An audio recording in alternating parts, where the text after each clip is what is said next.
सुदर्शन चक्र प्रकट हो गया और कृत्या को नष्ट किया और दुर्वासा को दौड़ाया, क्योंकि वो भी ब्रह्म ऋषि हैं, कोई साधारण तो है नहीं तो एक कदम में नष्ट कर देते। और वो भागते हुए सुदर्शन के ताप से कैलाश पहुंचे। तब भगवान कैलाशपति ने कहा, नहीं, हम तुम्हें इस समय शरण में नहीं ले सकते, क्योंकि तुमने भगवान के भक्त का अपराध किया और उनका प्रिय सुदर्शन चक्र तुम्हें दंड देना चाहता है।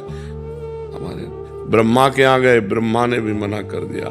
भगवान के यहाँ गए, भगवान ने कहा, अहम भक्त पराधीन हूँ, असुतंत्र, मैं भक्त के अधीन हूँ। अगर सुदर्शन शांत हो सकता है तो अम्बरीश जी के चरण पकड़ो जा करके, दूसरा कोई उपाय नहीं। जिस भक्त का अपराध बन जाए वही भक्त क्षमा कर दे तो क्षमा हो जाए, नहीं भगवान भी नहीं क्षमा करते।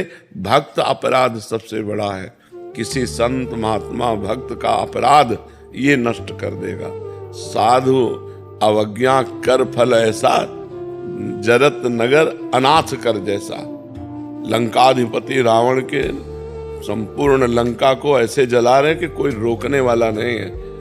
भक्त का अपराध बन जाए तो सारे पुण्य नष्ट हो जाते हैं। इसलिए साधु अवज्ञा तुरंत भवानी, कर कल्याण अखिल कहानी।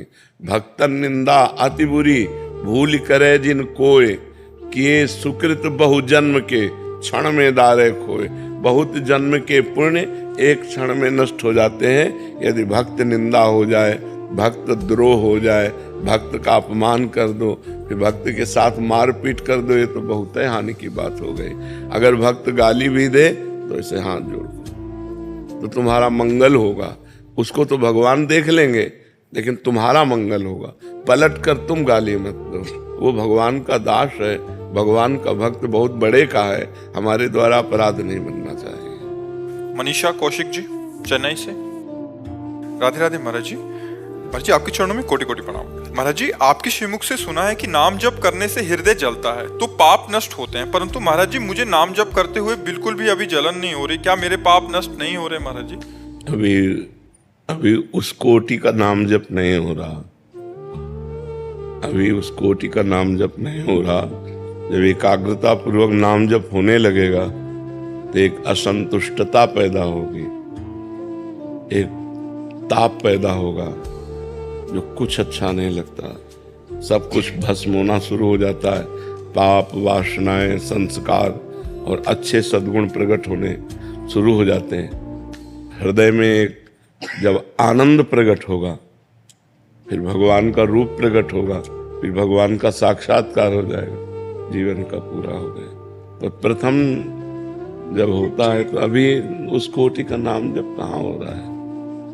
और बढ़ाओ नाम जप, जितना अधिक बढ़ाओगे उतना ही अपना प्रभाव दिखाता चला जाएगा। जैसे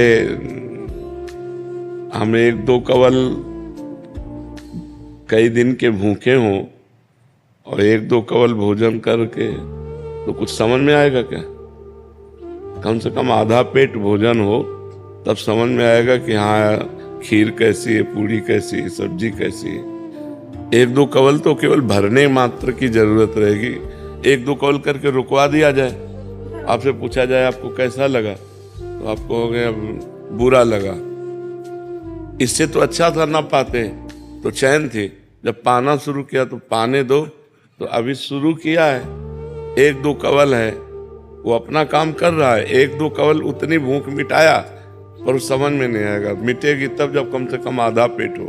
ऐसे ही हम कम से कम 12 घंटा 24 घंटे में भजन हो तब हमारे को समझ में आएगा कि हमसे भजन हो रहा है। 12 घंटे चलते फिरते उठते बैठते कार्य करते हुए नाम जप चलता है। नाम जप अधिक होगा तब वो बात आती है। कभी तो 50,000 हो जाते हैं और कभी 2,000 भी नहीं होते। इसका क्या करें? 1,000 2,000 अभी शुरुआत हुई है। जपो और जपो, अभी जबान से जपो, पहले वाचिक जपो, राधा राधा राधा राधा राधा राधा। जीभ में दर्द होने लगता है। जीभ में दर्द होने लगता है। ज्यादा जपने से सर में दर्द क्या करते हैं? पर 5 घंटा अगर बताना पड़े तो जबान नहीं दर्द करेगी। नहीं, लड़ाई लड़नी पड़े तो ने राधा नाम में जवान दर्द कर लिया। क्यों भाई, आप लोगों का क्या अनुभव, जवान दर्द करती है? नहीं करते। हर रात दिन भजन करने पर भी हृदय में आज तक यही है कि काश हमसे भजन बन जाए, काश हमसे भजन बन जाए, भजन न छूटे। जितना भजन होता है वो सब थोड़ा लगता है और हो जाए, और हो जाए, और हो जाए। आनंद आता है, जवान थोड़ी दर्द करते हैं। शुरुआत में थोड़ा पाप है ना, पापवंत कर सहज स्वभाव, भजन मूर्ति भाव न काऊ। जो पाप हैं वो भजन में नहीं लगने देते। तो अगर यही नाम जप करें तो यही पाप को नष्ट कर देगा। जैसे मिश्री मीठी होती है पर पित्त बढ़ जाए तो मिश्री भी आपको मीठी नहीं लगेगी, कड़वी लगने लगेगी। लेकिन वही मिश्री रोज अनुपान से पाई जाए तो पित्त का समन करके ठीक कर देगी। ऐसे ही नाम जप अच्छा नहीं लगता, मन नहीं लगता, लेकिन वही नाम जप यदि नियम पूर्वक किया जाए तो मन को आनंद आने लगेगा, पाप भस्म हो जाएंगे। पाप के करे 1000 2000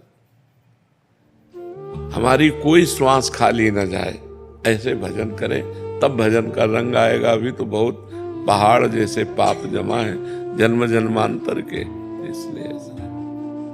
तरुण मिश्रा जी, राधे राधे। महाराज जी आप कह रहे हैं कि आजकल लोग अपने माँ बाप को वृद्धाश्रम में छोड़ जाते हैं महाराज जी, वो बिल्कुल भी सेवा करने को राजी नहीं है महाराज जी, संस्कृति को भूल रहे हैं महाराज जी। आप समाज में वयोवृद्धों की सेवा करते हैं? 22 आश्रम है मेरे, जो बुजुर्ग होते हैं उनको रोड से रेस्क्यू करके उन्हें मैं रखता हूँ। आप जवान हो करके और वयोवृद्धों की सेवा करते हैं, ये बहुत बड़ा सौभाग्य आपका है। बस उद्देश्य सही रहे, उद्देश्य ना भटकने पावे, कहीं उसकी आड़ में अपनी वासनाओं की पूर्ति ना की जाए, तो ये बहुत बड़ी तपस्या है। क्योंकि जिन वृद्धों की वो अवस्था है कि कोई भी नजदीक खड़े होना नहीं चाहता, उन वृद्धों को आप गोद में उठा के लाते हैं और अस्पताल ले जाते हैं, उनकी दवाई कराते हैं, उनको वस्त्र भोजन देते हैं, वास की भी व्यवस्था है।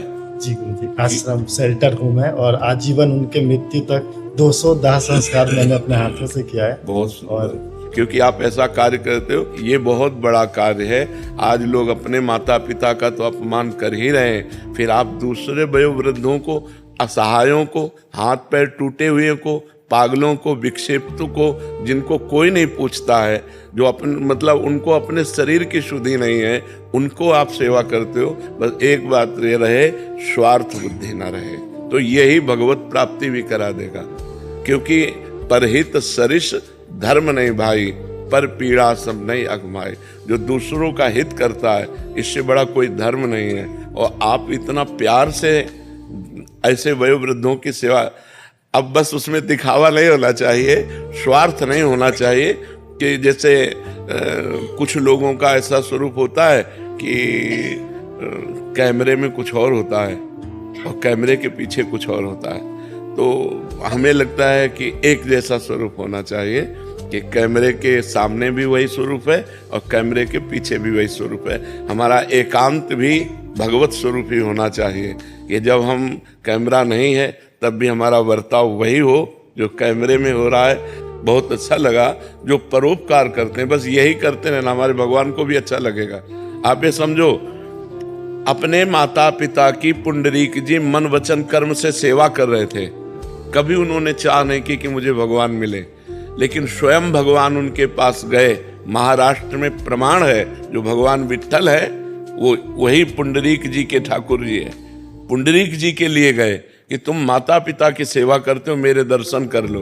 तो एक ईंट फेंक दी और कहा सेवा पूरी हो जाने पर आपके दर्शन करेंगे। तो आज भी ईंट पे ही खड़े हैं। ऐसे जो विट्ठल भगवान है वो आज भी खड़े हैं। माता पिता की सेवा साक्षात भगवान की सेवा है, वयोवृद्धों की सेवा साक्षात भगवान की सेवा है। बस मन वचन कर्म से ही करते रहना और नाम जप जितना आप कर सकें, और कोशिश करो कि जो बुद्धि रखते हैं, जिनकी बुद्धि काम कर रही, तो नाम जप करें, राधा राधा राधा, उनका भी कल्याण हो जाएगा।